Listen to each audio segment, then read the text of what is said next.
അതിന് ദൈവം സൃഷ്ടിച്ചിരിക്കുന്ന അങ്ങനെയാണ്. അത് കഴിക്കാനുള്ളതാ. അത് താല്പര്യപ്പെടുന്ന കുറേ പേരുണ്ടാവും ഇല്ലേ?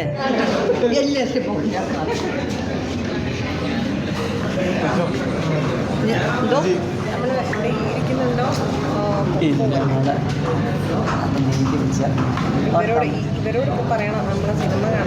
നിങ്ങൾ സിനിമ കണ്ടോ? നിങ്ങൾ ഇത് എൻ്റെ പുറകെ നടക്കുവാണ്.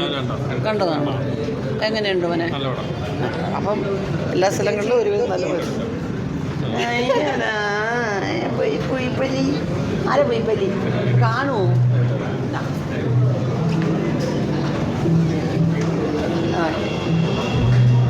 അതിൻ്റെ ചിക്കാരി എവിടുന്നാ വന്നേ? അവിടുന്നാണോ വന്നത്? പൊയ്ക്കോ പൊയ്ക്കോ വേഗം.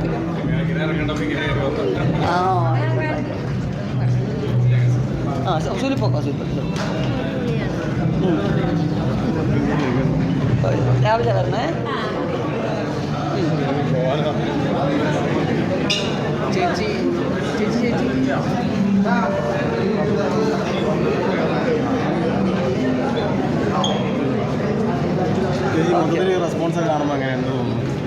സന്തോഷമാണ്. കാരണം ഈ ഒരു സീസണിൽ തന്നെ ഇറങ്ങേണ്ട ഒരു പടമായിരുന്നു. ഇലക്ഷനുമായിട്ട് ബന്ധപ്പെട്ട് നമ്മൾ ചെയ്തൊരു പടം ആ ഒരു ഏകദേശം ഇലക്ഷൻ സമയത്ത് ഇറങ്ങിയാലെങ്കിൽ അതിന് ശരിക്കുള്ള ഒരു പ്രയോജനം ഉണ്ടാവുള്ളൂ. അതിനാണ് നമ്മൾ വെയിറ്റ് ചെയ്തത്. അപ്പോൾ ഇപ്പം ഞാനും പാണ്ഡ്യരാജ്, ജയറാം അഭിനയിച്ച പാണ്ഡ്യരാജൻ്റെ ഒരു പടം ഷൂട്ടിംഗ് നടക്കുന്നുണ്ടാണ് നമ്മൾ കുറച്ച് താമസിച്ചത്. കാരണം അവർ ഒറ്റ ഷെഡ്യൂളിൽ തീർക്കുന്ന ഒരു പടമാണ്, മെയ് റിലീസാണ്. അപ്പോൾ അതുകൊണ്ടാണ് പിന്നെ അടുത്ത തുടങ്ങി ഇമ്മീഡിയറ്റ് ആയിട്ട് ആശ വരുന്നുണ്ട്. അപ്പോൾ അതിനിടയ്ക്ക് കറക്റ്റ് ഗ്യാപ്പും വേണം.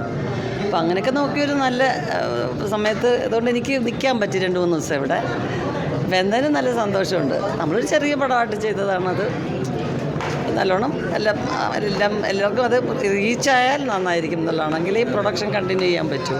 അത്രയും കാണുന്നവരെല്ലാം സിനിമ നല്ലതാണെന്ന് പറയുന്നുണ്ട്. അപ്പോൾ കൂടുതൽ ആൾക്കാരിലേക്ക് എത്തിക്കുക എന്നുള്ളതാണ്. അത് നിങ്ങളും കൂടി ഞങ്ങളെ സഹായിക്കണം. കാണുന്നവർക്കെല്ലാം ഇഷ്ടപ്പെടുന്നുണ്ട്, പക്ഷേ കൂടുതൽ ആളുകൾ സിനിമ കാണാൻ വരണം. വളരെ മുൻപേ നമ്മൾ അനൗൺസ് ചെയ്തൊന്നും ചെയ്യാനുള്ളൊരു സാഹചര്യം ഇതാണ്. ഞാനും എൻ്റെ ജോലിയായിട്ട് വേറെ ബിസിയല്ലേ. അപ്പോൾ അങ്ങനെ ചെയ്യാൻ നമുക്ക് പറ്റിയിട്ടില്ല. മറ്റുള്ള നോർമൽ പ്രൊഡക്ഷൻ ചെയ്യുന്ന പോലെ ഋഷി തിയേറ്റേഴ്സാണ് ഇത് പടം ചെയ്യുന്നതെന്നുള്ളത് നമുക്ക് നേരത്തെ അറിയാം. പക്ഷേ ഞാനും കൂടെ വന്ന് നിൽക്കുക എന്ന് പറഞ്ഞാൽ ഇപ്പോഴത്തെ ഒരു പ്രൊസീജിയറല്ല. നിങ്ങൾക്ക് എല്ലാവർക്കും എന്നെ തന്നെ കാണുകയും വേണം. അപ്പോൾ അത് അയ്യോ, ചേച്ചിയുടെ കൂടെ ഞാൻ എൻ്റെ തുടക്കം തന്നെ ചേച്ചിയുടെ കൂടെ ആയിരുന്നു. അറിയാം, ഞാൻ ചെറുപ്പത്തിൽ ഞാൻ സിനിമയിൽ വരണമെന്ന് ആഗ്രഹിച്ചപ്പോൾ തന്നെ ചേച്ചിയുടെ ഒരു സിനിമയിൽ നിന്നുകൊണ്ടാണ് ഞാൻ വന്നത്. പക്ഷേ അതിനുശേഷം ഇത്രയും കൊല്ലങ്ങൾക്ക് ശേഷം ചേച്ചിയുടെ ഒപ്പം ത്രൂ ഔട്ട് ചെയ്യാൻ പറ്റിയ ഒരു സിനിമ. അപ്പോൾ എനിക്കും അത് തന്നെ പറയാനുള്ളൂ. ഇപ്പം നമുക്ക് എല്ലാവർക്കും ആർട്ടിസ്റ്റായിട്ട് ചേച്ചിയെ എപ്പോഴും നമ്മുടെ കൂടെ ഉണ്ട്. ഒരു പ്രൊഡ്യൂസറായിട്ടും കൂടി ചേച്ചിയെ നമ്മളാണ് സപ്പോർട്ട് ചെയ്യേണ്ടത്. ഇങ്ങനത്തെ സിനിമ നിങ്ങൾ വിജയിപ്പിക്കണം. വിജയിപ്പിച്ചാൽ ചേച്ചിക്ക് ഇനിയും സിനിമകൾ ചെയ്യാം. അല്ലേ ചേച്ചി? നല്ല സിനിമകൾ ചെയ്യാം. ഒരുപാട് പുതിയ ആൾക്കാരെയും അതുപോലെ തന്നെ നല്ല കഴിവുണ്ടായിട്ടും ശ്രദ്ധിക്കപ്പെടാതെ നിൽക്കുന്ന മുൻഷി ബൈജു, ശൈലജ, അമ്പു, ഇങ്ങനെയൊക്കെ പറഞ്ഞ കുറേ പേരെ നമ്മൾ ഇമ്പോർട്ടൻറ്റ് സംഗതിയിലേക്ക് കൊണ്ടുവന്നിട്ടുണ്ട്. ഈവൻ നമ്മുടെ ജിബിൻ ചേട്ടനില്ലേ, ജിബിൻ ഗോപിനാഥ്, പുള്ളി DSC മുമ്പ് നമ്മുടെ സിനിമയിലാണ് നല്ലൊരു വേഷത്തിൽ വന്നത്, ആ സ്ഥാനാർത്ഥിയുടെ വേഷത്തിൽ വന്നത്. ബാലേന്ദ്രൻ ചുള്ളിക്കാടിനെയൊക്കെ ഇതിനകത്ത് മായാമോഹിനി മാത്രമേ ഉള്ളൂ ഇളകി ചെയ്യാൻ. ബാക്കിയുള്ള ഒരു ടിപ്പിക്കൽ റോളല്ലേ. ഇതിനകത്ത് അതല്ലാത്തൊരു രീതിയിലും ഒക്കെ നമ്മൾ ട്രൈ ചെയ്തിട്ടുണ്ട്. കൂടുതൽ പുതിയ ആൾക്കാർക്ക് അവസരം കൊടുക്കണമെന്നുള്ളതാണ് ആഗ്രഹം. പോകുമ്പോഴൊക്കെ എല്ലാവരും നമ്മളോട് ചോദിക്കുന്നതല്ലേ, ചേച്ചി എന്തെങ്കിലും ഒരു വേഷം, എന്തെങ്കിലും ഒരു. അപ്പോൾ അതിന് അങ്ങനെ ഒരു പശ്ചാത്തലം നോക്കിയപ്പോഴാണ് നാട്ടിൻപുറത്ത് ഇലക്ഷനൊക്കെ എന്ന് പറയുമ്പോൾ കുറേ പേരുണ്ടാവുമല്ലോ. അപ്പോൾ അങ്ങനെ ഈ ഒരു ടൈമും കറക്റ്റ് ടൈമിംഗ് ആണ് ഇപ്പോൾ റിലീസ് ചെയ്യാൻ പറ്റിയത്. അപ്പം കൂടുതൽ ആൾക്കാർ കാണട്ടെ. വളരെ ഇമ്പോർട്ടൻ്റ് ആണ് ഈ ഇലക്ഷൻ്റെ കാര്യം പറയുമ്പോഴത്തേക്ക് ഇങ്ങനത്തെ ഒരു സിനിമ സമയത്ത് റിലീസ് ചെയ്ത് അത് റീച്ചായി കിട്ടുക എന്നുള്ളിടത്താണ്. എന്തായാലും ആനുവൽ എക്സാമൊക്കെ വരുന്നതിന് മുൻപ് തന്നെ നമ്മൾ പടം ഇറക്കി. എൻ്റെ മോനൊക്കെ 6-ാം തീയതിക്ക് ശേഷം എക്സാമാണ്. അപ്പോൾ അതൊരു സന്തോഷമായി എന്തായാലും. അപ്പം നിങ്ങൾ അഭിപ്രായങ്ങളൊക്കെ നല്ല കാര്യങ്ങളൊക്കെ എടുത്ത് സിനിമ ഇറങ്ങുമ്പോഴേ 90% നല്ല അഭിപ്രായം ഉണ്ടെങ്കിലും അതിലൊരു 10% നെഗറ്റീവായിട്ട് പറയുന്നവരുണ്ടോ? അപ്പോൾ അവരെ കുറിച്ചൊക്കെ എന്താണ് പറയുക? മോനെ, ഒന്നാമത്തെ കാര്യം എന്താ അറിയുമോ, എല്ലാത്തിലും ഇല്ലേ. ഇപ്പോൾ ഒരു ടേബിളിൽ നമ്മൾ കുറേ പച്ചക്കറികൾ ഇങ്ങനെ വെച്ച് കഴിഞ്ഞാൽ ക്യാരറ്റ് പോലെ എന്താ പാവയ്ക്ക മധുരിക്കാത്ത നമുക്ക് ചോദിക്കാൻ പറ്റുമോ? അതിന് ദൈവം സൃഷ്ടിച്ചിരിക്കുന്ന അങ്ങനെയാണ്. അത് കഴിക്കാനുള്ളതാണ്. അത് താല്പര്യപ്പെടുന്ന കുറേ പേരുണ്ടാവും ഇല്ലേ. എന്ന് പറഞ്ഞതുപോലെ മനുഷ്യരിലും വ്യത്യസ്തരാണ്.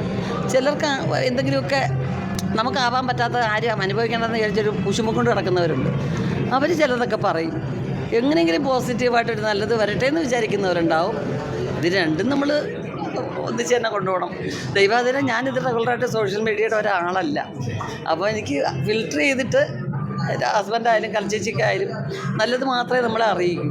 അതുകൊണ്ട് നമുക്ക് ചിരിച്ച മുഖം മാറാതെ നിൽക്കാൻ പറ്റുന്നുണ്ട്. ഇതിലെന്തെങ്കിലും നെഗറ്റീവ് കൊണ്ടുപോയാൽ ചിലരെ കാണുമ്പോൾ നമുക്ക് ഇറിറ്റേഷനൊക്കെ വരും. എൻ്റെ കാര്യത്തിൽ ഞാൻ ഭാഗ്യവതി, എനിക്കിതൊന്നും അറിയാൻ വയ്യ. സത്യം, അതൊരു ഈശ്വരാനുഗ്രഹം. നമ്മളും ആരെയും അങ്ങനെ കുറ്റവും പറയുകയോ അങ്ങനെയൊന്നും ചെയ്യാറില്ല. എനിക്ക് ആ സ്റ്റാർട്ടപ്പിൽ ഞാൻ ഒരിക്കലും വിശ്വസിക്കുന്നില്ല, മനുഷ്യത്വത്തിലാണ് വിശ്വസിക്കുന്നത്. അപ്പോൾ അതുകൊണ്ട് ചേച്ചി സിനിമയുടെ ഓരോ പല ഘട്ടങ്ങളിൽ കടന്നു വന്ന ആളാണ്. പണ്ടത്തെ കാലത്ത് ഈ റിവ്യൂ സിസ്റ്റം ഒക്കെ എങ്ങനെയായിരുന്നു, റെസ്പോൺസ് കാര്യങ്ങളൊക്കെ? അയ്യോ, ഇത് അഭിനയിച്ചു കഴിഞ്ഞാൽ നമുക്ക് വേറെ പണിയൊന്നുമില്ല. പിന്നെ ഈ 100-ാം ദിവസം 50-ാം ദിവസം, ഞാൻ ഏറ്റവും കൂടുതൽ 100-ാം ദിവസം ആഘോഷിച്ചിട്ടുള്ള ഒരു ആക്ട്രസ്സാണ്. ദൈവം അനുഗ്രഹിച്ച് എല്ലാ ലാംഗ്വേജിലും അങ്ങനെ ഒക്കെ അങ്ങനെ പോകുമ്പം നമുക്കൊരു ഷീൽഡ് കിട്ടും. അല്ലാതെ ഇങ്ങനൊന്നും ഒരു സമ്പ്രദായമേ ഇല്ല. കുറച്ച് ഫിലിം മാഗസീൻസ് ഉണ്ടാവും, അവർ സെറ്റ് വരും, അവരിങ്ങനെ അഭിപ്രായം എഴുതും. ഈ ഫോട്ടോസൊക്കെ അതിലൊക്കെ വരും, നാന, വെള്ളി നക്ഷത്രം, അങ്ങനെ കുറേ ഉണ്ട്, ചിത്രഭൂമിയൊക്കെ. അല്ലാതെ ഇതൊന്നും എനിക്ക് അറിയത്തേ ഇല്ല. അപ്പോഴൊന്നും അങ്ങനൊന്നും സിനിമയ്ക്ക് വന്നവര് കുറേ പേര് നിൽക്കുന്നു, പടം ഇന്റർവ്യൂ കഴിഞ്ഞ് തുടങ്ങി കയറാൻ പറയാല്ലേ? അയ്യോ, കയറാം. അവരൊക്കെ ഇവിടെ നിൽക്കുന്നു, ഒക്കെ നിൽക്കുന്ന മക്കളെ ഞാൻ പോട്ടെ. അതെ അതെ അതെ അതെ, ആ പിള്ളേരെ. ഓ